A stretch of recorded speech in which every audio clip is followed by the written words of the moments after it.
Gloire à Jésus. Bonsoir famille, bonsoir mon frère, bonsoir ma sœur. J'espère que tu vas bien par la grâce de Dieu, que tu as passé une excellente journée, que l'Éternel t'a soutenu, que l'Éternel t'a fait du bien tout au long de cette journée. J'aimerais qu'ensemble on puisse bénir le nom du Seigneur. Comme on l'a dit ce matin, lorsque nous rentrons dans la présence de Dieu, nous rentrons dans la présence du roi. Et on ne rentre pas dans la présence du roi n'importe comment. On rentre dans la présence du roi en glorifiant et en célébrant le roi. J'aimerais qu'avec moi, tu puisses bénir le Seigneur. J'aimerais qu'avec moi, tu puisses célébrer Dieu. J'aimerais qu'avec moi, tu puisses reconnaître ses bienfaits pour ta vie. Ensemble, bénissons le Seigneur. Papa, je veux bénir ton nom, je veux célébrer ton nom. Je veux bénir ton nom pour ta fidélité, je veux bénir ton nom pour ton amour. Je veux bénir ton nom parce que pour moi, tu es Dieu. Je veux bénir ton nom, Seigneur, pour ton amour. Je veux bénir ton nom, Seigneur, pour ta fidélité. Je veux bénir ton nom éternel des armées, car toi, tu ne sommeilles ni ne dors, et tu prends soin de nos vies. Tu prends soin de ma vie, tu prends soin de la vie de mon frère, tu prends soin de la vie de ma sœur. Je veux bénir ton nom éternel des armées pour ta fidélité. Toi qui ne regardes pas à nos infidélités, mais qui chaque jour manifeste ta fidélité à notre endroit. Je veux bénir et je veux célébrer ton nom, toi notre Dieu, toi notre Père qui prend soin de nous, toi notre Père qui nous protège, qui nous défend lorsque nous sommes agressés, toi notre soutien, celui-là même qui nous fait du bien, toi l'épaule sur laquelle nous pouvons pleurer lorsque nous sommes tristes. Toi, le bâton sur lequel nous pouvons nous appuyer alors que nous n'avons pas de force pour continuer la marche. Toi, notre lampe, toi qui nous éclaire, toi qui nous pardonne, toi qui as toujours compassion de nous. Chaque jour, nous nous détournons de tes voies, oh Abba, mais chaque jour, tu nous manifestes ta grâce. Chaque jour, tu nous manifestes ta bonté. Chaque jour, tu nous manifestes ta fidélité. En ce soir, je veux bénir ton nom. En ce soir, je veux associer ma voix à celle de mon frère. Et je veux bénir ton nom et je veux célébrer ton nom. Je veux bénir le nom de Yeshua Amashia, le Dieu fidèle, le Dieu fidèle, celui-là qui a toujours été fidèle. Fidèle pour ma vie, fidèle pour ma famille. Je veux te célébrer en ce soir. Je ne vais pas commencer ce temps, je ne vais pas commencer ce moment sans bénir et sans célébrer ton nom, Papa. Car tu mérites de recevoir l'honneur, l'élévation et la gloire. Béni sois-tu, mon Père. Béni sois-tu, mon roi. Béni sois-tu, mon Seigneur. Béni sois-tu, Seigneur. Béni sois-tu, Papa. Je veux qu'avec moi, s'il te plaît, tu puisses dire merci à Dieu. J'aimerais que tu puisses penser, depuis le début de l'année, l'Éternel te garde, l'Éternel te protège. Tu n'es pas toujours fidèle à Dieu, mais l'Éternel s'assure de veiller sur toi. Il a permis que jusqu'à aujourd'hui, 16 février 2023, toi, tu sois encore en vie, toi, tu sois en bonne santé. J'aimerais qu'avec moi, tu puisses bénir le Seigneur. J'aimerais qu'avec moi, tu puisses dire merci à Dieu. J'aimerais qu'avec moi, tu puisses penser à tout ce que l'Éternel a fait pour toi. Bénissons ensemble le Seigneur. Je veux bénir ton nom, Père, pour ta fidélité. Je veux te dire merci, Seigneur. Merci parce que depuis le début de cette année, Père, tu ne cesses de veiller sur ma vie. Depuis le début de cette année, Seigneur, tu ne cesses de me faire du bien. Depuis que ce temps de jeûne a commencé, oh Dieu, ta main, Père éternel des armées, a toujours été manifeste à mon endroit. Même lorsque par moments c'était difficile, Seigneur, oh mon Dieu, mon roi, tu as été avec moi, tu m'as soutenu et je voudrais te dire merci. Je voudrais te dire merci. Tu es fidèle et tu es bon. Ton amour éternel des armées pour nous est véridique, Seigneur. Certains s'attachent, Père éternel des armées, à l'amour de leur prochain, Seigneur. C'est vrai, c'est bien, mais ton amour est le meilleur, car toi, ton amour éternel est parfait.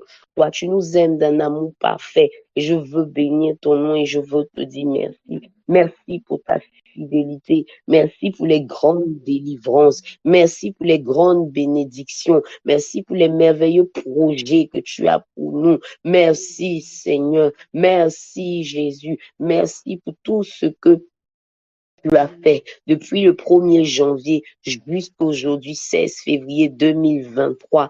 Seigneur, certains ont eu des incendies, certains ont eu des incidents, mais mon Dieu, mon roi, nous, tu nous as gardés. Nous, tu as protégé nos différentes maisons. Nous sortons et nous revenons en paix. Nous, éternel, nous avons un Dieu sur qui nous pouvons compter. Béni sois-tu, Seigneur.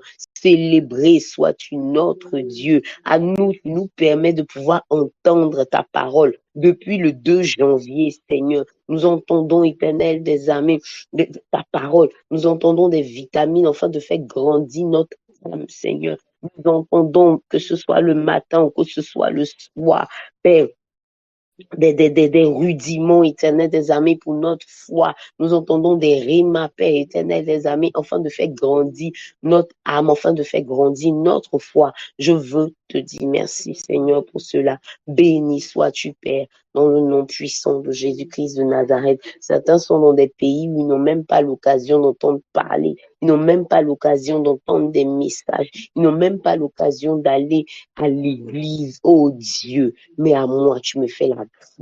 À moi, tu me fais la grâce. Merci, Seigneur. Merci, éternel des amis. Béni sois-tu, Seigneur, au nom puissant de Jésus-Christ de Nazareth. Merci, Seigneur. Je voudrais qu'avec moi encore, tu puisses dire merci au Seigneur. Mais cette fois-ci, tu puisses dire merci au Seigneur pour tout ce qu'il prévoit de faire pour ta vie. Nous l'avons dit, nous sommes dans l'année Osa et l'Éternel a prévu de grandes et de merveilleuses choses pour toi. Lorsque toi aussi tu obéiras, tu serviras et tu aimeras. Je veux qu'avec moi tu puisses bénir le Seigneur. Tu puisses bénir le Seigneur pour cette récompense qu'il prévoit te donner, pour ces merveilleux projets qu'il a pour ta vie, pour sa grâce qui compte te manifester. Peut-être que c'est dans ce mois, peut-être que c'est dans le mois d'avril, peut-être que c'est dans le mois de juin, peut-être même que c'est le 31 décembre. Mais je veux que par avance, tu puisses dire merci au Seigneur. Merci au Seigneur pour cette année 2023, toutes ces belles choses qu'il prévoit pour ta vie, toutes ces choses excellentes, toutes ces délices qu'il prévoit pour toi. J'aimerais qu'avec moi, tu puisses dire merci au Seigneur. Disons ensemble merci à notre Dieu. Je veux bénir ton nom, Seigneur. Car comme dit ta parole éternelle des amis, quel est ce Père qui ne pense pas à donner de bonnes choses à ses enfants? Ah Dieu, si nos parents, aussi imparfaits qu'ils sont éternels, pensent à notre bien, pensent à nous donner de bonnes choses, à combien plus forte raison, toi dont l'amour est parfait. Je veux par avance te dire merci. Merci pour tout ce que tu prévois me donner tout au long de cette année. Merci Père éternel des armées pour cette récompense précieuse que tu prévois me donner. Oh Dieu, merci Seigneur pour ces visitations, Père éternel des armées, que tu as prévu dans ton calendrier, dans ton agenda éternel des armées, me donner, Père éternel. Je veux te dire merci. Je veux par avance te dire merci. Je veux par avance te dire merci, car je reconnais que tu es bon, car je reconnais, éternel des armées, que mon Dieu, mon roi, toi tu penses à moi, mon bien-être éternel. Mon Dieu, compte pour toi. Mon bien-être compte pour toi. Et je veux te dire merci, Seigneur. Merci pour tout ce que tu prévois faire pour ma vie. Merci pour tout ce que tu prévois faire pour la vie de mon frère, de ma soeur, connectés en ce jour. Merci pour tout ce que tu prévois faire, éternel des armées, pour ma communauté. Merci pour tout ce que tu prévois faire, éternel des armées, pour la vie, Père, de tous ceux même qui ne sont pas connectés, pour tes enfants, éternel des armées, dans l'église. Mon Dieu, avec un grand E, je veux bénir ton nom, Seigneur. Je veux te dire merci. Merci pour tes projets de bonheur. Merci pour tes projets éternels des armées de paix. Merci, Seigneur, pour tes projets de prospérité.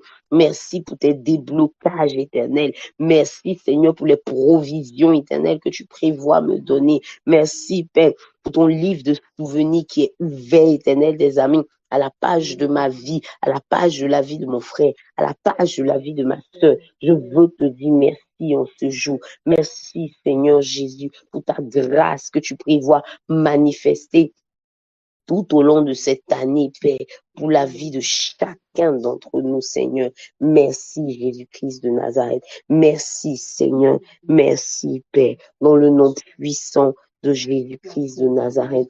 Béni sois-tu, Saint-Esprit.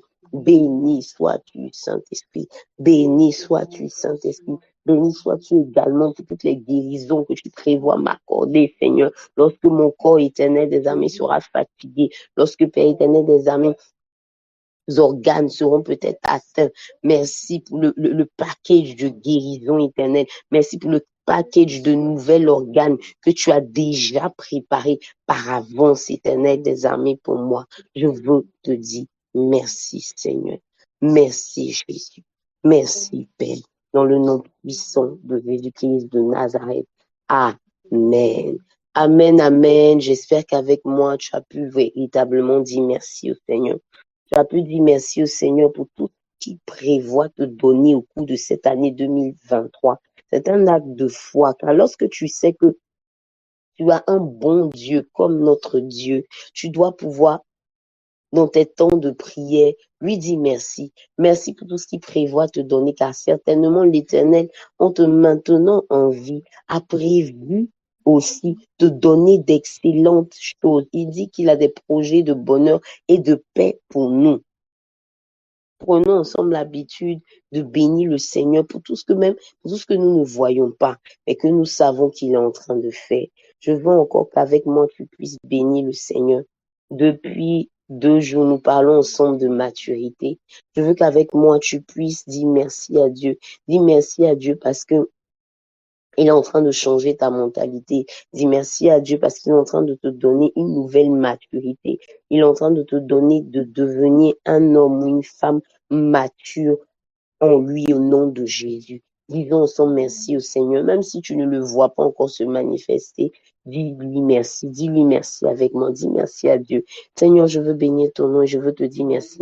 Merci Seigneur Jésus parce que tu me donnes, Père éternel, mon Dieu, mon roi, d'être une femme mature, éternel des amis. Merci Seigneur Jésus parce que Père, au fur et à mesure que je suis en train de parler de maturité, tu fais tomber en moi, Père, tous les traits d'immaturité, Seigneur, et tu me donnes de davantage devenir mature avec toi. Je bénis ton nom éternel des amis, parce que Seigneur Jésus, tu te révèles davantage à moi, Seigneur, pour que j'aille de maturité en maturité, Seigneur.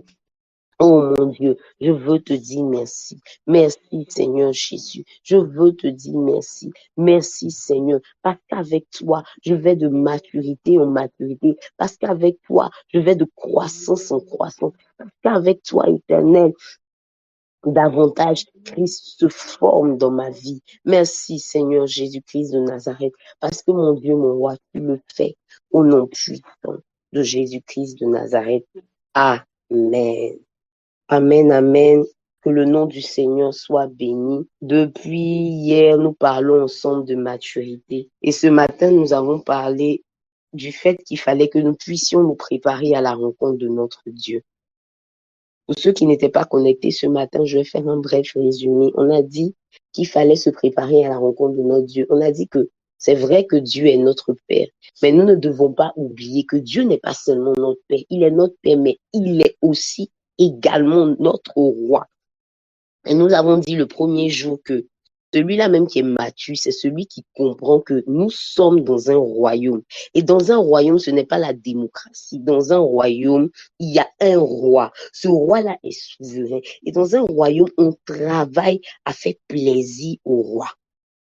Et nous avons dit que si nous reconnaissons que nous sommes dans un royaume, si nous reconnaissons que notre Dieu est le roi, nous devons savoir que déjà humainement parlant, lorsqu'on veut rencontrer un roi, on se prépare avant de rencontrer le roi. On prépare ce qu'on va dire. On prépare cette rencontre. La rencontre avec le roi, elle est précieuse. On se dit, peut-être que je ne rencontrerai plus encore le roi. Donc, cette rencontre-là, je ne dois pas la louper.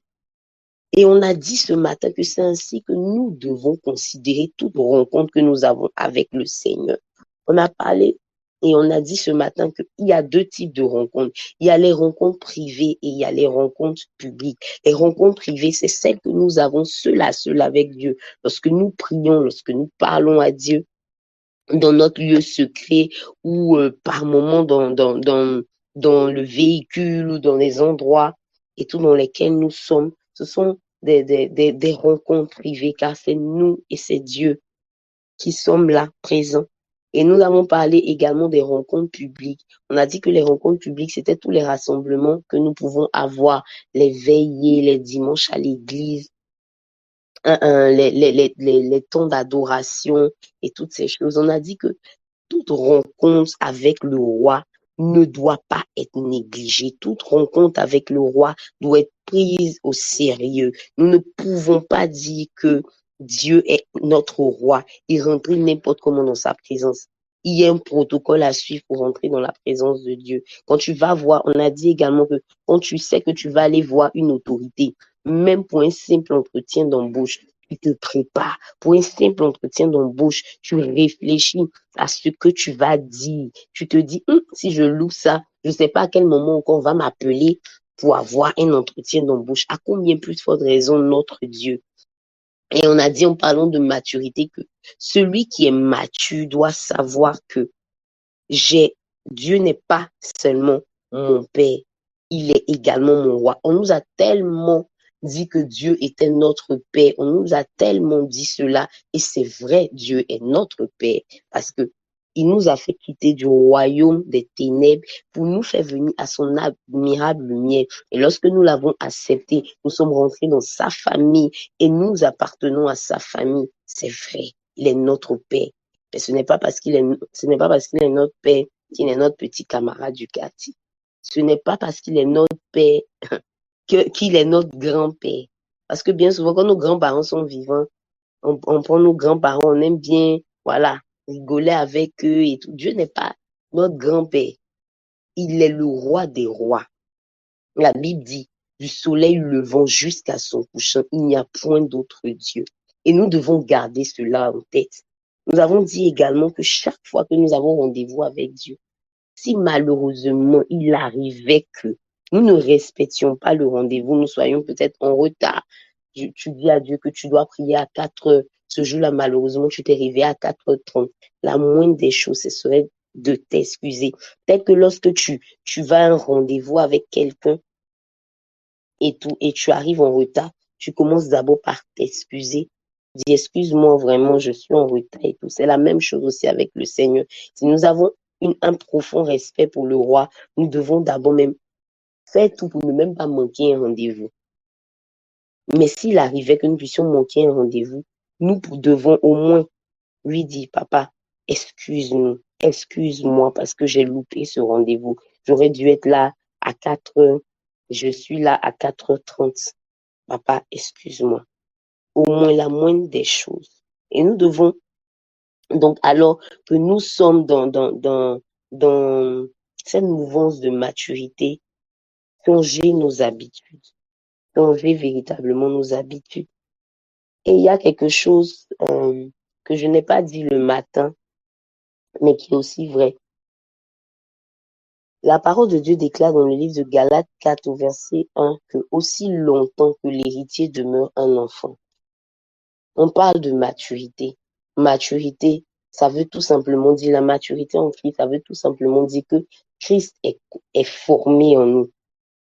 Christ prend totalement la place en nous. Christ est formé en nous. Et la Bible dit aussi longtemps que l'héritier demeure un enfant, son héritage sera confié à un tuteur. Donc, aussi longtemps qu'on ne va pas grandir avec Christ, la récompense que Dieu va nous donner ne sera pas entière. Dieu va toujours nous donner des petites choses aussi longtemps que nous serons des enfants. Aussi longtemps. Et quand j'ai vu le aussi longtemps, j'ai compris que tu peux faire 15 ans dans la maison de Dieu. Tant que tu ne grandis pas à un certain niveau avec Dieu, c'est aussi longtemps. Tu peux faire 20 ans dans la maison de Dieu, tu peux faire 25 ans dans la maison de Dieu. Dieu, il attend juste que tu grandisses. Il faut donc que nous prenions cette affaire de maturité-là au sérieux. Car nous avons, son serviteur l'a dit, nous sommes dans une année de récompense. Dieu veut récompenser chacun d'entre nous. Mais Dieu ne va pas donner ses bonnes et ses précieuses récompenses à des personnes qui sont encore des enfants, spirituellement parlant. Donc, il faut que nous puissions chercher la maturité. Il faut que nous puissions désirer grandir avec le Seigneur. Il faut que nous puissions accepter de quitter le stade de bébé spirituel pour devenir, comme dit la parole de Dieu, des hommes faits, des hommes dont Christ a pu grandir, Christ a pu s'imprégner en eux. Aujourd'hui, ce que je veux traiter encore dans la maturité, car le thème qui m'a été donné, c'est nouvelle saison pour une nouvelle maturité. C'est la maturité dans la gestion des saisons de nos vies. La maturité dans la gestion des saisons de nos vies. Je veux lire la parole du Seigneur.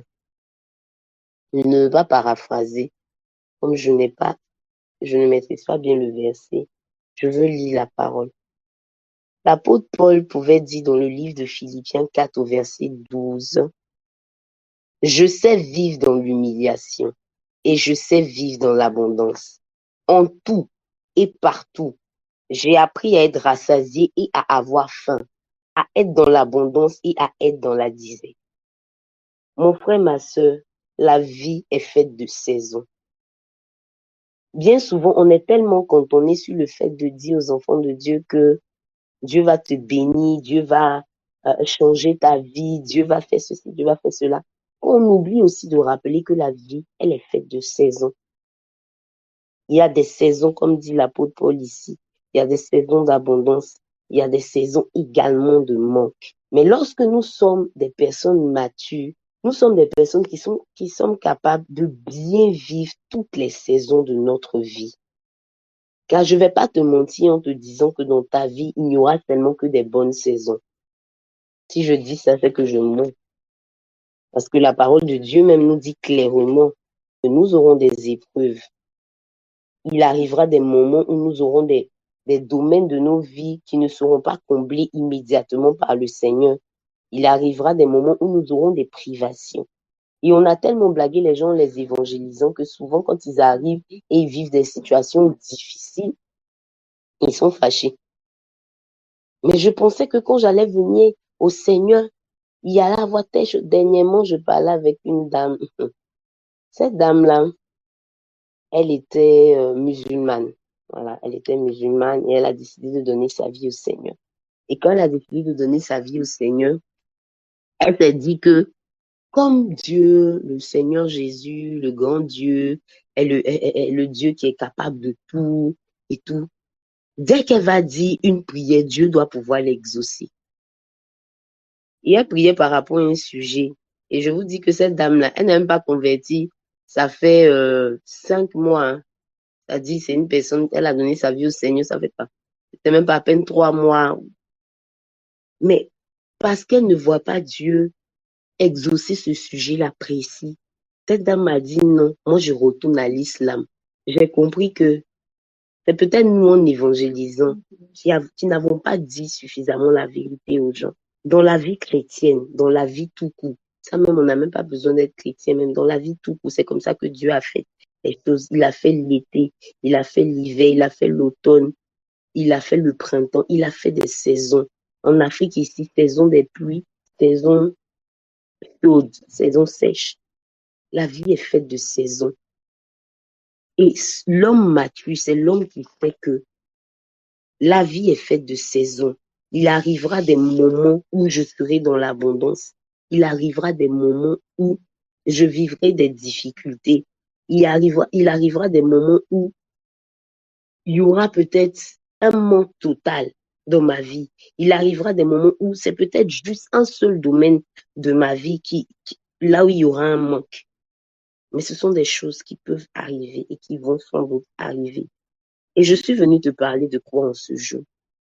Je suis venue te parler de comment bien vivre toutes les saisons de ta vie. Je suis venue en ce jour te parler des dangers qui nous guettent dans les différentes saisons de nos vies. Comme je l'ai dit dès le premier jour, le thème de la maturité n'est pas un thème d'exhortation où on vient pousser ta foi, où on vient, non, c'est un thème d'enseignement, où on vient t'enseigner des choses, où on vient te parler. Donc, on va doucement. Ce soir aussi, on va aller encore doucement. Je veux te parler d'abord d'une première saison de la vie, la saison d'épreuve. La saison d'épreuve, la saison de privation, c'est la saison où tu as besoin d'avoir certaines choses, tu es en droit d'avoir certaines choses, mais ces choses-là te manquent. Tu es peut-être en attente d'un travail, c'est normal de travailler. Le Seigneur même l'a dit clairement, celui qui ne travaille pas ne mange pas. Tu es peut-être dans l'attente d'un enfant, tu es peut-être dans l'attente d'un mariage, tu es peut-être dans l'attente d'une bénédiction quelconque. Et tu attends, et tu attends, et tu attends, et tu attends. Le danger qu'il y a dans cette saison, c'est que le diable va tout faire pour te pousser à murmurer. Et ça, c'est le danger véritable. Et quand tu vis une situation d'épreuve ou de privation, tu dois tout faire pour ne pas murmurer, au risque de faire que ta saison perdure. Je veux qu'avec moi, tu puisses lire le livre de Job. Je vais lire le livre de Job. Aujourd'hui, je vais lire les passages pour qu'on puisse bien comprendre et pour qu'on puisse voir que tout ce qu'on dit est tiré, bien sûr, de la parole de Dieu. Dans le livre de Job 1, dans le livre de Job 1 au verset 9 jusqu'au verset 11, je t'épargne tout ce qui s'est passé avant, Satan qui est venu, qui a parcouru la terre, voilà, qui est venu devant Dieu et tout. Et je vais commencer à partir du verset 9, du verset 8 même. L'Éternel dit à Satan, as-tu remarqué mon serviteur Job? Il n'y a personne comme lui sur la terre. C'est un homme intègre et droit, craignant Dieu et se détournant du mal. Et Satan répondit à l'Éternel, est-ce d'une manière désintéressée que Job craint Dieu? Ne l'as-tu pas protégé, lui, sa maison et tout ce qui est à lui? Tu as béni l'œuvre de ses mains et ses troupeaux couvrent le pays. Verset 11. Mais étends ta main, touche à tout ce qui lui appartient, et je suis sûr qu'il te maudit en face. Je ne sais pas si avec moi tu comprends ce verset, le verset 11. Il dit, je suis sûr qu'il te maudit en face. Le but que le diable poursuit lorsque nous sommes dans des situations difficiles, c'est de nous pousser à maudire Dieu. Maudire Dieu, c'est quoi? C'est dire simplement de mauvaises paroles. Et c'est ça les murmures. Parler, se plaindre, dire à Dieu de mauvaises paroles, dire à Dieu des paroles qui vont t'enfoncer davantage. Et malheureusement, le peuple d'Israël est tombé dans le piège de l'ennemi. Chaque fois qu'ils vivaient des situations compliquées, lorsqu'ils sont sortis du pays d'Égypte, ils ont passé leur temps à murmurer. Ce qui fait que dans le livre de Nombre 24 au verset 27, l'Éternel a dit, jusqu'à quand laisserai-je cette méchante assemblée murmurer contre moi? J'ai entendu les murmures des enfants d'Israël qui murmuraient contre moi. Et c'est là que Dieu a pris la décision que toute la génération là n'allait pas rentrer dans le pays de Canaan, excepté Josué et Caleb qui n'ont pas murmuré contre Dieu. Je ne sais pas quelle situation tu vis. Je ne sais pas dans quel domaine tu veux voir la main de Dieu se manifester dans ta vie. Je ne sais pas ce que tu attends. Est-ce que c'est de meilleures conditions de vie? Est-ce que c'est un déblocage que le Seigneur doit faire pour toi? Est-ce que c'est une bénédiction particulière? Mais je te prie par les compassions du Christ, évite de murmurer. Et si tu arrives de murmurer, de dire de mauvaises paroles, demande rapidement pardon à Dieu. Demande rapidement pardon à Dieu. Les murmures assombrissent notre atmosphère spirituelle. Les murmures empêchent Dieu de pouvoir agir. Car si ton atmosphère spirituelle est assombrie, lorsque l'Éternel voudra faire descendre ses grâces, les grâces ne vont pas trouver le chemin pour pouvoir venir vers toi. La Bible dit dans le livre de Hébreux que nous devons veiller à ce qu'aucune... Excusez-moi, j'ai une qui me fatigue. À ce qu'aucune... Besoin d'eau. Excusez-moi une minute, je vais boire de l'eau. Nous devons, nous devons veiller à ne pas manquer de la grâce de Dieu. à ne pas manquer de la grâce de Dieu en laissant entrer l'amertume dans nos cœurs. Tu dois veiller à ce que l'amertume ne rentre pas dans ton cœur. Murmurer contre Dieu produit l'amertume. Passer le temps à murmurer contre Dieu produit l'amertume dans ton cœur. Murmurer contre Dieu, c'est regarder tout ce qui ne va pas. Murmurer, deux fois des murs. Lorsque tu murmures contre Dieu, tu crées deux fois des murs. Et tu ne sais pas l'épaisseur des murs que tu crées et qui empêchent Dieu d'agir dans ta vie. Je ne sais pas si tu as l'habitude de murmurer, mais si tu as l'habitude de murmurer, je veux que avec moi tu puisses écrire. À partir d'aujourd'hui, je prends la résolution de ne plus murmurer. Écris-le s'il te plaît avec moi. À partir d'aujourd'hui, je prends la résolution de ne plus murmurer. Murmurer empêche de voir la grâce de Dieu se manifester dans nos vies. Murmurer crée des murs qui font que nous ne pouvons même pas apercevoir le nuage que l'Éternel est en train de créer. Quand Élie priait et demandait à Dieu la pluie n'est pas descendue sur le champ. Il s'est formé un petit nuage. Il dit, je vois un nuage qui a la forme d'une main, un petit nuage. Mais murmurer fait que tu n'arriveras même pas à voir le nuage que l'Éternel est en train de créer dans ton ciel. Murmurer va fermer ton ciel. Murmurer va faire que les anges de l'Éternel ne vont même plus trouver ton chemin pour venir t'apporter l'exaucement. Et malheureusement, nous avons pris l'habitude de murmurer. Malheureusement, nous avons pris l'habitude de regarder dans nos vies toujours à ce qui ne va pas. Mais je crois que par la grâce de Dieu, parce que tu es en train de devenir un homme et une femme mature, tu ne murmureras plus au nom de Jésus. Tu ne diras plus à Dieu de mauvaises paroles. Comme je l'ai dit, quand on sait que nous sommes dans un royaume, quand on sait qu'il y a un roi, il y a également la manière de s'adresser au roi. Toi, tu as déjà vu sur la tête des hommes là, quelqu'un, il ne rentre même pas chez un roi, chez son directeur, chez son patron, chez son PDG, en lui disant, toi là, depuis là, tu ne m'augmentes pas. Ça veut dire quoi? Ça va pas chez toi? Est-ce que toi, tu as déjà vu ça? En tout cas, moi, je n'ai jamais vu ça. Je n'ai jamais vu ça. S'il a besoin d'une augmentation, s'il a besoin de quelque chose, il va mettre la manière. Il va dire à son patron, voilà, patron, toi-même, tu sais, il y a la cherté de la vie, c'est devenu difficile. Vraiment, est-ce que s'il te plaît, tu peux nous augmenter? Si l'Éternel est notre roi, nous devons aussi lui parler d'une certaine manière quand nous voulons quelque chose, quand nous avons besoin de quelque chose. Il y a la manière de parler au roi. Quand tu es mature, tu comprends que tu ne parles pas au roi comme tu veux. Le roi n'est pas ton petit camarade du quartier. Tu ne lui parles pas comme tu veux. Si tu as besoin de quelque chose, tu lui dis, tu lui exposes ton besoin. Si tu es fatigué par une situation, tu lui dis, papa, je suis fatigué par cette situation. Depuis, je te prie, je ne comprends pas pourquoi tu n'agis pas.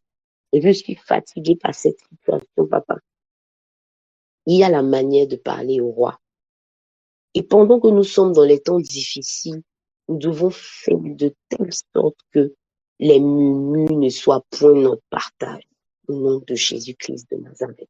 Mais je sais une chose, c'est que la Bible dit que les ténèbres ne régneront pas toujours. Les temps difficiles, en général, sont de courte durée. Les temps difficiles ne régneront pas toujours dans nos vies. L'Éternel promet nous donner de grandes récompenses. Et parce que l'Éternel promet nous donner de grandes récompenses, nous allons parler de la saison d'abondance. Nous allons parler de comment vivre notre maturité dans une saison d'abondance. Celui qui est mature, comme je le dis, sait que la vie est faite de saisons. S'il est dans une saison difficile, il sait que son Dieu le fera passer à une saison d'abondance. Il est dans une saison compliquée, il sait que son Dieu va l'emmener à un autre niveau. Lorsque nous serons dans l'abondance, quel type de personnes serions-nous? On a l'habitude de dire qu'il y a la spiritualité du pauvre. On a l'habitude de dire que certaines personnes vivent mieux leur vie chrétienne lorsqu'elles sont dans des moments difficiles. Mais nous, sur mon Garizine, je crois que nous allons faire monter cette assertion-là. Dans le nom de Jésus-Christ de Nazareth, nous allons être des personnes qui allons vivre des saisons d'abondance. Et en plus de vivre des saisons d'abondance, nous allons pleinement et merveilleusement vivre les saisons d'abondance. Pendant les saisons d'abondance, nous n'allons pas nous détourner du Seigneur. Dans le nom de Jésus, on ne sera pas des personnes dont Dieu dira, je regrette de les avoir bénis. Non, non. Non, non, je ne crois pas que Annick Victoire s'aime, Dieu dira ça de toi. Je ne crois pas que Amel Bouti, Dieu dira ça de toi. Je ne crois pas que Assamoah, Dieu dira ça de toi. Je ne crois pas que Audrey, Dieu dira ça de toi. Je ne crois pas que je ne crois pas que Madame Lago, Dieu dira ça de toi. Je ne crois pas que Tante Clémentine, Dieu dira ça de toi. Je ne crois pas que Damas, Dieu dira ça de toi. Je ne crois pas que Daniel, Dieu dira ça de toi. Je ne crois pas que David, Dieu dira ça de toi. Je ne crois pas que Président Dali, Dieu dira ça de toi. Je ne crois pas que Maman Anne, Dieu dira ça de toi. Je ne crois pas que Grâce, Dieu dira ça de toi. Je ne crois pas Herman et Lydia que Dieu dira ça de vous. Je ne crois pas, Maman Lydie, que Dieu dira ça de toi. Je ne crois pas, Maman Prédit, que Dieu dira de toi, qu'il regrette de t'avoir béni. Je ne crois pas, maman, il dit que Dieu dira ça de toi. Je ne crois pas, maman, Yapi, maman, Pat, que Dieu dira ça de vous. Je ne crois pas ça. Maman, quoi, si je ne crois même pas ça sur ta vie. Je ne crois pas ça, maman, blé pour toi. Maman, quoi, moi-même, je sais que Dieu va pas dire ça. Dieu peut pas dire ça de toi. Maman Monique, Dieu ne dira jamais ça de toi. Maman Intamo Caro, Dieu ne dira jamais ça de toi. Papa Olivier Kouakou, Dieu peut pas dire ça de toi. Pasteur Stéphanie, Dieu ne dira jamais ça de toi. Percy, Dieu ne peut pas dire ça de toi. Sandrine, Dieu même sait qu'il ne peut pas dire ça de toi. Papa Seguiba, Dieu ne dira jamais ça sur toi. Maman Karine, Dieu peut pas dire ça sur toi. Stéphanie, Dieu peut jamais dire ça sur toi. Maman Josiane, Dieu peut pas dire ça sur toi. Dieu ne dira pas ça sur nous. Il ne regrettera pas de nous avoir bénis. Mais s'il y a une chose qui est vraie, s'il y a une chose qui est vraie, c'est vrai, s'il y a une chose qui est vraie, c'est que malheureusement, lorsque Dieu nous emmène dans des saisons d'abondance, il y a un danger qui nous guette. Je veux lire une portion de la parole du Seigneur. Dans le livre de 2 Chroniques 26. C'est un peu long, je vais couper certains passages, mais je veux que tu prêtes attention à ce qu'on dit. 2 Chroniques 26, à partir du verset 1. Tout le peuple de Juda prit Osias, âgé de 16 ans, et l'établit roi à la place de son père Amathia. Osias rebâtit Élot et la fit rentrer sous la puissance de Juda après que le roi fut couché avec ses pères. Osias avait 16 ans lorsqu'il devint roi et il régna 52 ans à Jérusalem. Sa mère s'appelait Jécolia de Jérusalem. Il fit ce qui est droit aux yeux de l'Éternel, entièrement comme avait fait Amathia son père. Il s'appliqua à rechercher Dieu pendant la vie de Zacharie, qui avait l'intelligence des visions de Dieu. Et dans le temps où il rechercha l'Éternel, Dieu le fit prospérer. J'aime cette partie. Dans le temps où il rechercha l'Éternel, Dieu le fit prospérer. Le verset 6, il se mit en guerre contre les Philistins et il abattit les murs de Gath, les murs de Jabné, les murs d'Asdod et construisit des villes dans le territoire d'Asdod et parmi les Philistins. Dieu l'aida contre les Philistins, contre les Arabes qui habitaient à Gur-Baal et contre les Maonites. Les Ammonites faisaient des présents à Osias et sa renommée s'étendit jusqu'aux frontières de l'Égypte, car il devient puissant. Je saute les versets. Là, je me suis arrêtée au verset 8. On nous explique un peu ce que Osias a fait et tout. Et à partir du verset 16, on nous dit, mais lorsqu'il fut puissant, son cœur s'éleva pour le perdre. Il pécha contre l'Éternel, son Dieu. Il entra dans le temple de l'Éternel pour brûler des parfums sur l'autel des parfums. Le sacrificateur Azaria entra après lui avec 80 sacrificateurs de l'Éternel, homme courageux qui s'opposait au roi Osias et lui dit, tu n'as pas le droit, Osias, d'offrir des parfums à l'Éternel. Ce droit appartient aux sacrificateurs, fils d'Aaron, qui ont été consacrés pour les offrir. Sors du sanctuaire, car tu commets un péché, et cela ne tournera pas à ton honneur devant l'Éternel Dieu.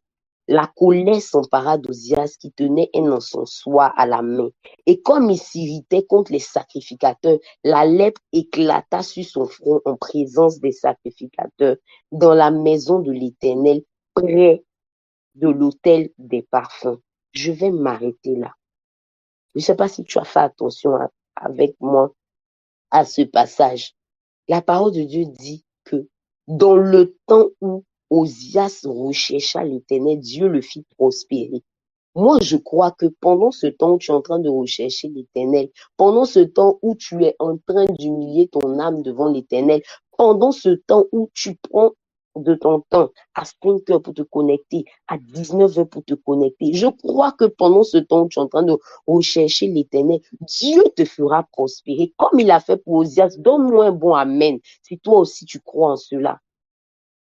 Je crois que ce verset 5, là, il est ton partage. Dieu te fera prospérer. Je crois que comme dit le verset 8, tu deviendras très puissant. Tel que les ennemis du peuple d'Israël se sont abaissés devant Osias. Eux-mêmes se déplaçaient et faisaient des présents à Osias. Je crois qu'ainsi, les ennemis de ta vie s'abaisseront devant toi au nom de Jésus-Christ de Nazareth. Parce que tu as recherché l'Éternel. Mais malheureusement, il y a un mais dans l'histoire d'Osias. Le jour où tu as le temps, pour lire 2 Chroniques 26, tu verras les merveilleuses choses, j'ai sauté, mais tu verras les merveilleuses choses que l'Éternel a faites au travers de la main d'Osias. Le Seigneur, même dans ce passage, on dit même que Dieu a fait par Osias des machines inventées, des machines sophistiquées. Sa renommée s'est étendue de loin. Il n'est pas parti aux frontières de l'Égypte, mais sa renommée est arrivée là-bas. Mais la parole de Dieu dit que quelque chose s'est passé lorsque Osias est devenu puissant. Son cœur s'est élevé pour le perdre. Le danger qu'il y a lorsque nous vivons des saisons d'abondance, le danger qu'il y a, c'est que malheureusement, si nous ne faisons pas attention, l'orgueil rentrera dans nos cœurs. L'orgueil est tellement rentré dans le cœur d'Osias que Osias s'est pris pour un sacrificateur. J'aime le passage de 1 Corinthiens 10 au verset 11 qui dit que toutes ces choses qui ont été écrites là, elles ont été pour nous servir de témoignage. Si ça arrivait à Paul, c'est que ça peut arriver à Pierre. Comme on le dit en Côte d'Ivoire, ça arrive à Maclacla, c'est que ça peut arriver à Macloclo. Ça veut dire que si ça arrivait à quelqu'un dans la parole de Dieu, c'est que ça peut t'arriver aussi à toi. Donc il faut que tu puisses faire bien attention. Lorsque l'Éternel t'aura béni, lorsque l'Éternel t'aura rendu puissant, il faut que nous puissions faire attention à l'orgueil. L'orgueil, c'est de se faire Dieu soi-même. Osias est rentré.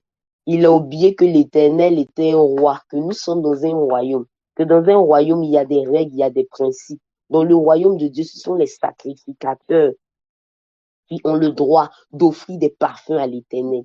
Mais tellement qu'il est devenu puissant, il s'est dit, moi-même, je suis sacrificateur. Bien souvent, nous-mêmes là, lorsque Dieu nous rend puissants, on fait comme Osias.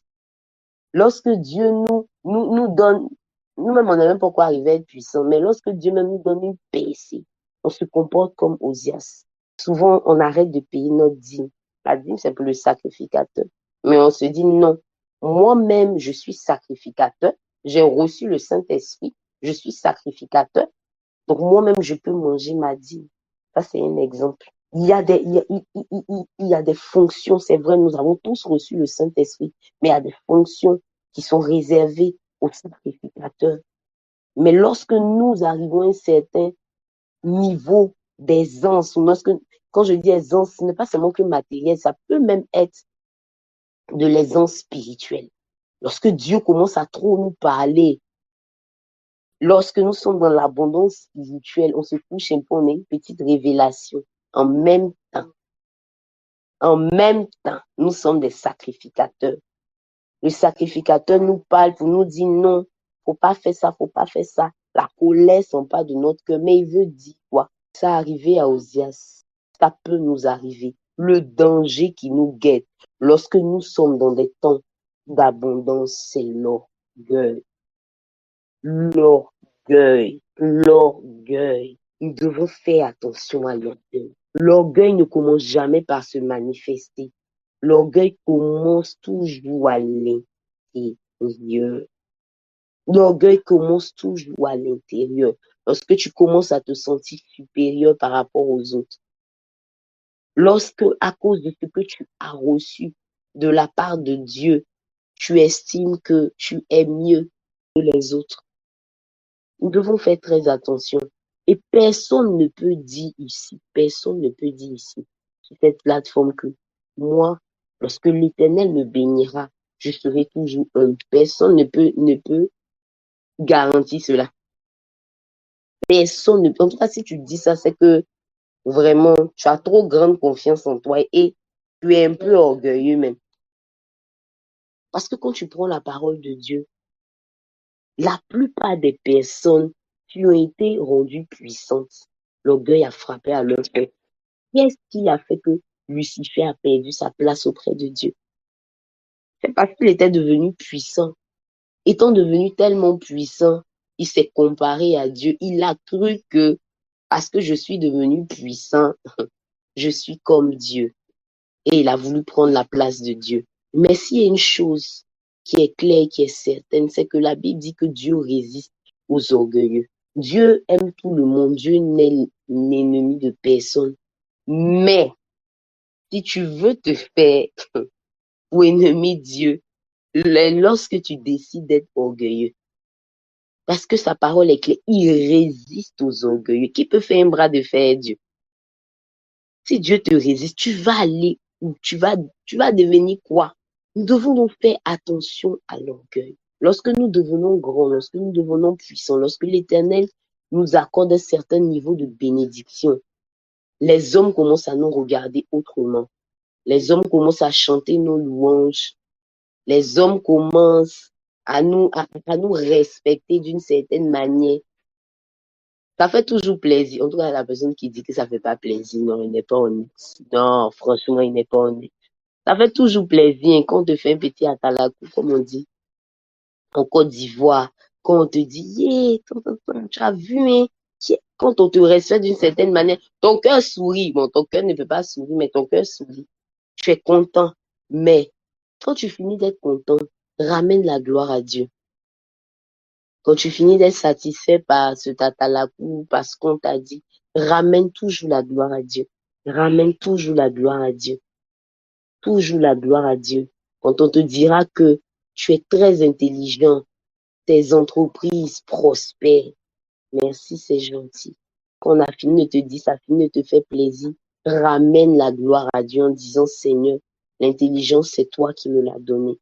Les opportunités, c'est toi qui me les as données.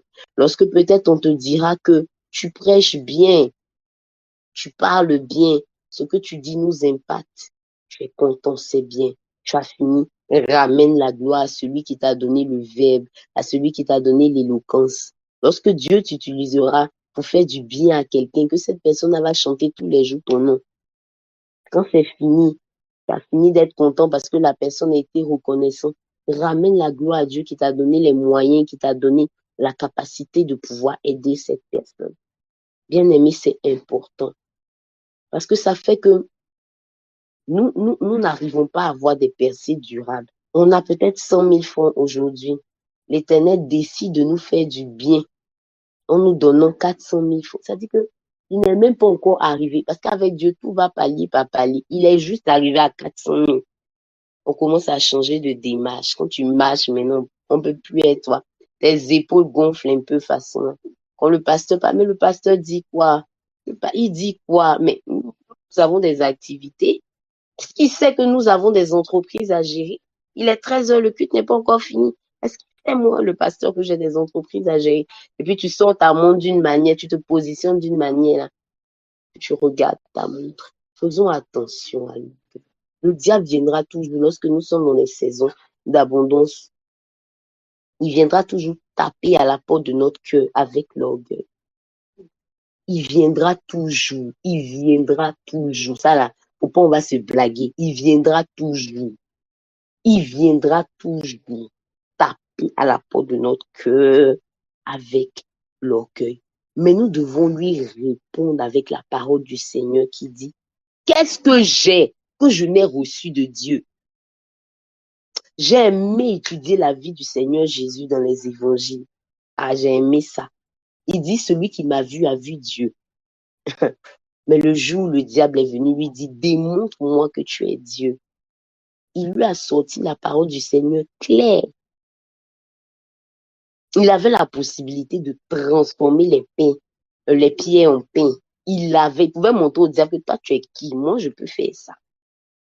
Mais il a simplement sorti la parole du Seigneur. Voilà pourquoi je reviens encore dessus. Je ne lâcherai pas l'affaire. Il faille que tu connaisses la parole du Seigneur pour que lorsque l'orgueil vienne frapper à ton cœur, tu puisses répondre. Ce que j'ai là, je l'ai reçu de Dieu. Je l'ai reçu de Dieu. Donc pourquoi est-ce que je vais me glorifier? Mon intégrité dont tout le monde parle, je l'ai reçu de Dieu. Pourquoi est-ce que je vais me glorifier? Mon abondance dont tout le monde parle, je l'ai reçu de Dieu. Donc pourquoi je vais me glorifier? Il faut que tu puisses ramener cela dans ton cœur. Parce que ça ne commence pas comme ça commence toujours à l'intérieur de nous. Et je me rappelle, il y a un de mes fils. C'était chaud, c'était compliqué. C'était vraiment, en tout cas, quand c'était chaud, quand c'était compliqué. Ah, vraiment. Ouais, j'étais sa bonne maman même. Quand le Seigneur a commencé à le visiter, il m'appelait plus maman. Il a commencé à m'appeler pasteur. Mais bon, moi, je me suis dit, peut-être que c'est juste par, comme on dit, par respect ou bien par rapport, je sais pas. Je n'ai pas pris ça, voilà. Un jour, je parlais, je lui disais, ah, fais attention. Les pas que tu es en train de poser, fais attention, fais attention, fais attention. Il me dit, tu sais, j'ai grandi, tu sais, j'ai évolué socialement. Donc, quand tu veux me parler, il faut savoir comment tu vas me parler. J'étais tellement dépassée, je n'ai pas eu de réponse à lui donner. J'étais la bouche ouverte et puis je lui ai dit, toi, tu es fou ou bien. Un enfant reste toujours un enfant. Et ça m'a tellement choquée, j'ai compris que l'orgueil était rentré dans son cœur. Et ça n'a pas menti. Les mois qui ont suivi, l'orgueil a commencé vraiment à se manifester dans sa vie. L'orgueil, le diable viendra toujours frapper à notre porte lorsque nous serons dans des saisons d'abondance. Mais la maturité voudrait que nous puissions lui dire ce que j'ai, je l'ai reçu du Seigneur. Et je ne me glorifierai jamais parce que je sais qui me l'a donné. Et je rendrai toujours la gloire à celui qui me l'a donné. Il faut que nous puissions le dire dans nos cœurs lorsque ça va commencer. Parce que c'est clair, l'Éternel nous bénira. On a parlé de l'onction à Voda. C'est sûr que Dieu va nous bénir. C'est sûr que Dieu va nous rendre puissants. Parce qu'il va emmener un maximum de personnes à lui au travers de notre vie. C'est sûr, ça va pas mentir. Ça va se faire. Mais le danger qui nous guette, c'est l'orgueil. Tel que l'on l'a vu, et on a dit que le danger qui guette une personne qui traverse des saisons compliquées, difficiles, des saisons d'épreuves, ce sont les murmures. Nous aussi, nous sommes en train d'avancer dans la saison d'abondance. Le danger qui nous guette, c'est l'orgueil. C'est l'orgueil. Et son serviteur, une fois, nous a montré le verset où Samuel, le prophète Samuel disait à Saül, lorsque tu étais petit à tes propres yeux, il ne faudrait pas que nous soyons comme le roi Osias, dont nous avons lu l'histoire tout à l'heure. Non, non. Quand tu continues, tu verras que la lèpre est attachée à lui toute sa vie. Et tu verras que quand tu continues le passage, à cause de lui, Dieu ne se révélait pas au prophète Isaïe. C'est à partir de Ésaïe 6. On a dit, lorsque le roi Osias est mort, la gloire de l'Éternel a apparu. À cause d'Osias, l'atmosphère a été saturée, l'atmosphère spirituelle a été pourrie. Regarde les dangers de l'orgueil. Je veux qu'avec moi, tu puisses prier le Seigneur. Car certainement, comme je l'ai dit, tu vivras de grands moments d'abondance. Certainement, l'Éternel te donnera cette récompense. Certainement, tu iras d'abondance en abondance. Certainement, tu deviendras puissant. Mais je veux qu'avec moi, tu commences dès maintenant à prier le Seigneur. Quand nous allons à l'hôpital nous faire vacciner, ce n'est pas parce qu'on a eu la maladie. On se fait vacciner toujours avant que la maladie ne vienne ou ne survienne. Donc, on ne va pas attendre que l'orgueil commence à se manifester. On ne va pas attendre dès maintenant. Je veux que tu commences à prier le Seigneur avec moi. Je veux que tu parles à Dieu avec moi, que tu dises à Dieu, Papa, donne-moi d'être humble dans les saisons d'abondance.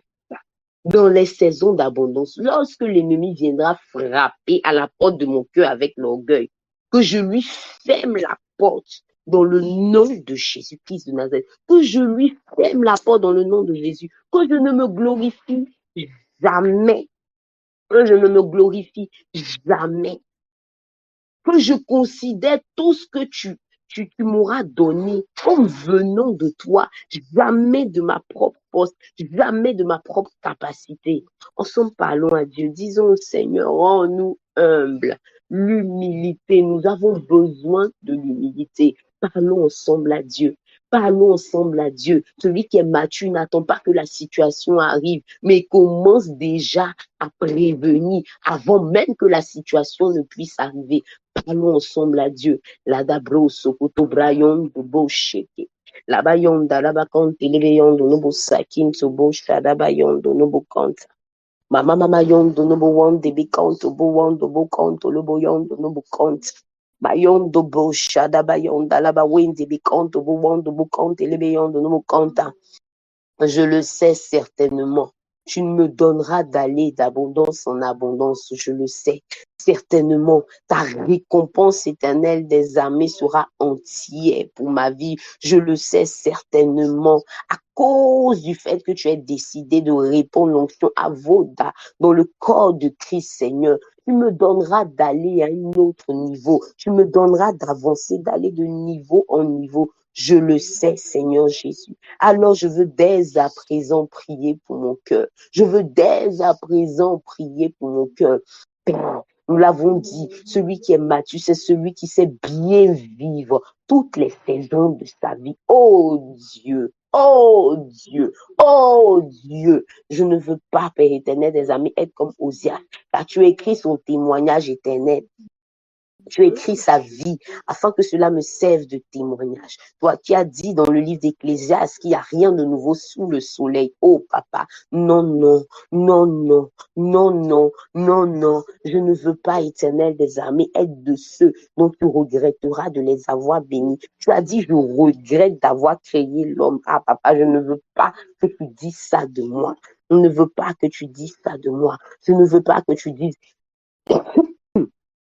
que je regrette d'avoir béni Stéphanie. Non, non, non, non, je ne veux pas, je ne veux pas, je ne veux pas. Voilà pourquoi je devance déjà en priant pour que tu te souviennes de ma vie, en priant, éternel des armées, pour que tu me donnes l'humilité, pour que lorsque l'ennemi viendra frapper à la porte de mon cœur avec l'orgueil, que je puisse, éternel des armées, lui répondre avec humilité, contenu dans ta parole. Oh Dieu, je crie à toi. Oh Dieu, je crie à toi. Et je prie que tu le fasses, Seigneur. Je prie que tu le fasses, Père. Je prie que tu le fasses, Seigneur. Je prie que tu le fasses, Jésus, dans le nom puissant de Jésus. Non pas seulement pour ma vie, mais pour la vie de mon frère et de ma soeur ici connectés, Seigneur.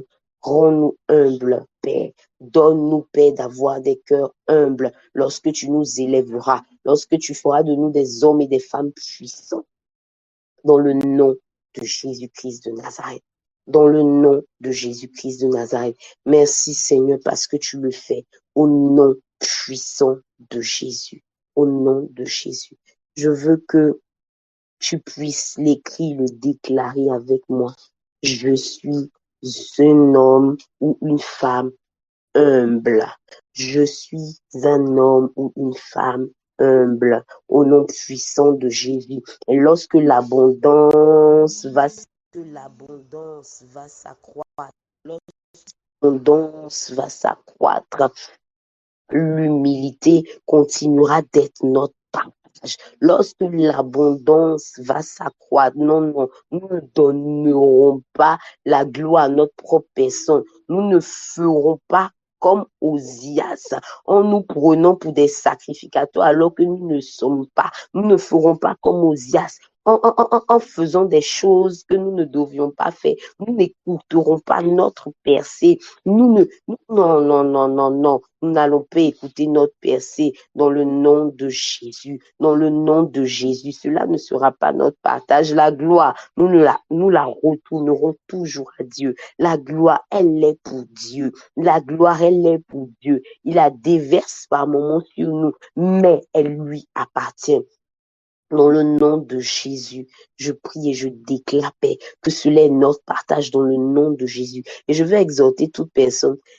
Quand par moment, tu es en train de prier pour ta prospérité, tu es en train de prier pour l'abondance, que ce sujet-là ne soit jamais loin. Quand tu finis de prier pour ça, prie aussi pour l'humilité. Il faut que les deux aillent de pair. Il faut que les deux aillent de pair. Lorsque aussi tu fais des semences pour avoir davantage d'abondance, fais aussi des semences, fais aussi des offrandes aussi, pour que Dieu garde ton cœur humble. On ne pense pas à ça, mais il faut aussi que nous puissions le faire. Alors que nous faisons des semences pour l'abondance, faisons aussi des semences pour l'humilité. Et je crois que par la grâce de Dieu, comme David, nous arriverons au bout. Dans le nom de Jésus, comme le Seigneur Jésus, nous remplirons nos missions. Et nous ne serons pas comme Osias, nous ne serons pas comme le diable, nous ne serons pas comme toutes ces personnes-là qui malheureusement n'ont pas su bien gérer la saison d'abondance. Nous sommes des hommes et des femmes matures. Au nom de Jésus. Amen. Amen. Au fait, tu es connecté. Je ne sais pas si tu veux dire quelque chose. Bénisse, sa grâce soit notre partage. Ça fait quand même plusieurs jours qu'on ne s'est pas entendu. Comment vous allez? J'espère que ça va bien chez vous. Gloire à Dieu si vous allez tous bien. Gloire à Dieu si vous allez. Chez nous aussi, ça va bien. Ça va aussi bien chez nous. Oui, vous m'avez manqué aussi. Vous nous avez manqué aussi. C'est maintenant qu'on est dans une zone où il y a un peu de raison. Il est important souvent de se cacher pour revenir rafraîchir comme un bon nègre pour donner de bonnes pensées de Dieu. Oui, je l'ai constaté. Moi, j'ai constaté que mon absence est bon. Ça veut dire qu'on a tous grandi. Que Dieu nous bénisse abondamment.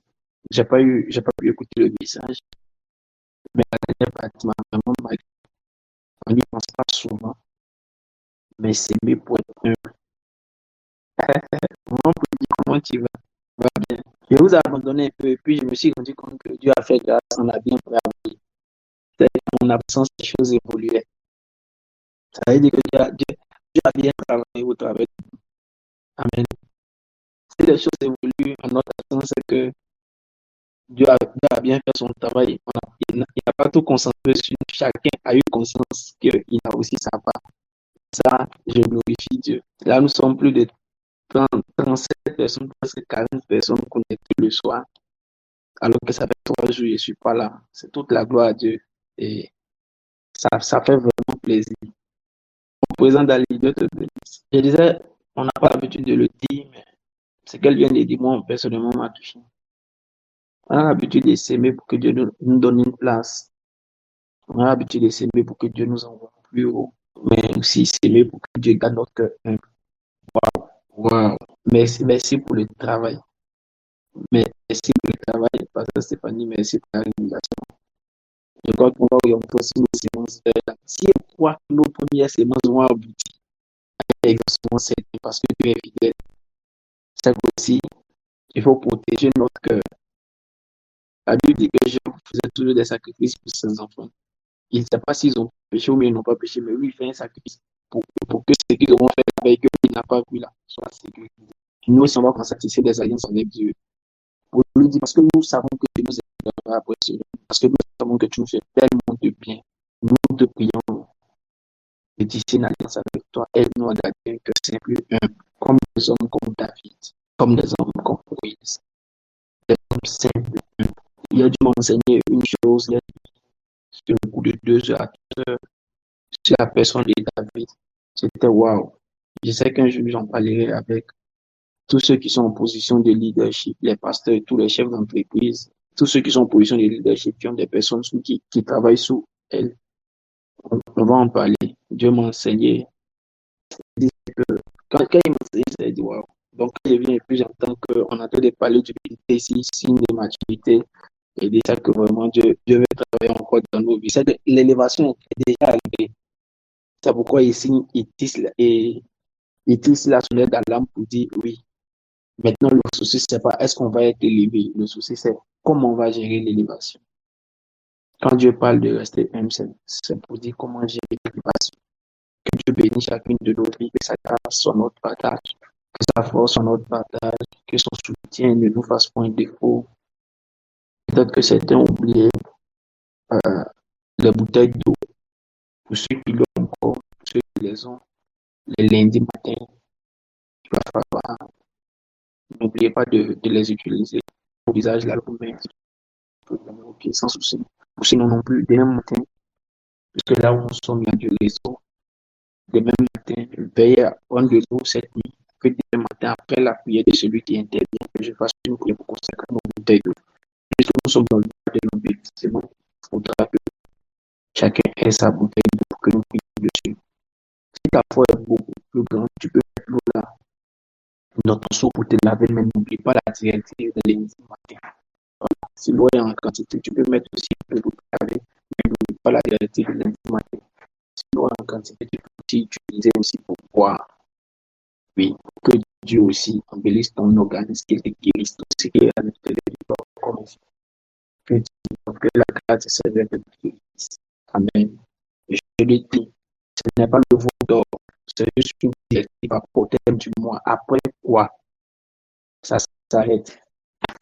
N'utilisez plus l'eau là en question. Je le dis et je le répète, ce n'est pas un veau d'or. C'est juste une directive par rapport au mois. Après quoi, on va arrêter ça. Amen. Que Dieu nous bénisse abondamment, que sa grâce soit notre partage, que sa force soit notre partage, que sa puissance soit notre partage. Comme toute chose, que son amour et sa miséricorde nous accompagne. Merci pour les signaux de l'élévation que nous envoie par Dieu. Bonne soirée.